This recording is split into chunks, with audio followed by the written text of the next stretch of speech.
हरे कृष्णा।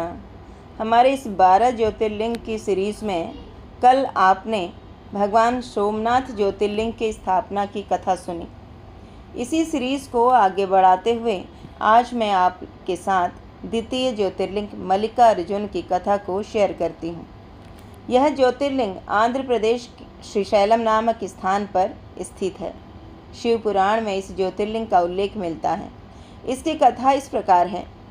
एक बार भगवान शिव जी और माता पार्वती के दोनों पुत्र कार्तिकेय और गणेश जी के मध्य विवाह को लेकर संवाद चल रहा था।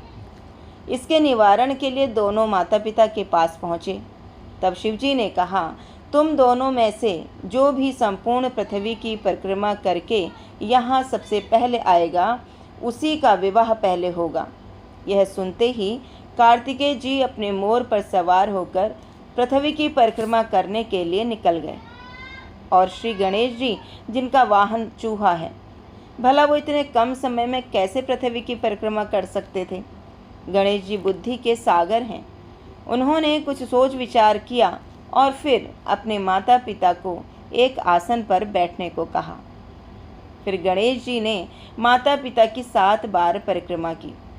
इस प्रकार गणेश जी माता पिता की 7 बार परिक्रमा करके पृथ्वी की परिक्रमा के फल के अधिकारी बन गए। गणेश जी की बुद्धिमत्ता को देखकर माता पिता दोनों प्रसन्न हुए और उन्होंने गणेश जी का विवाह करा दिया। जब कार्तिकेय जी संपूर्ण पृथ्वी की परिक्रमा करके वापस आते हैं तो वहाँ का दृश्य देखकर बहुत दुखी होते हैं। कार्तिकेय जी ने माता पिता के चरण स्पर्श किए और वहाँ से चले गए। माता पिता से अलग होकर कार्तिकेय क्रोंच पर्वत पर रहने लगे। तब शिव जी और माता पार्वती ने नारद जी को कहा कि आप जाकर कार्तिकेय को समझाकर वापस लाने की कोशिश कीजिए। नारद जी के बहुत प्रयास करने के बाद भी कार्तिकेय वापस नहीं आए। उसके कुछ समय बाद माता पार्वती पुत्र वियोग में व्याकुल हो उठी। माता पार्वती शिव जी को लेकर क्रोंच पर्वत पर पहुंच गईं। इधर कार्तिकेय को क्रोंच पर्वत पर अपने माता पिता के आने की सूचना मिली।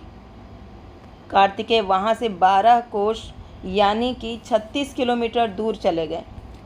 कार्तिकेय के चले जाने के बाद भगवान शिव उस क्रोंच पर्वत पर ज्योतिर्लिंग के रूप में प्रकट हो गए। तभी से वह मल्लिकार्जुन के नाम से प्रसिद्ध है। मल्लिका माता पार्वती का नाम है और अर्जुन भगवान शिव को कहा जाता है। इस प्रकार मल्लिकार्जुन नामक ज्योतिर्लिंग विश्व में प्रसिद्ध हुआ। हरे कृष्णा।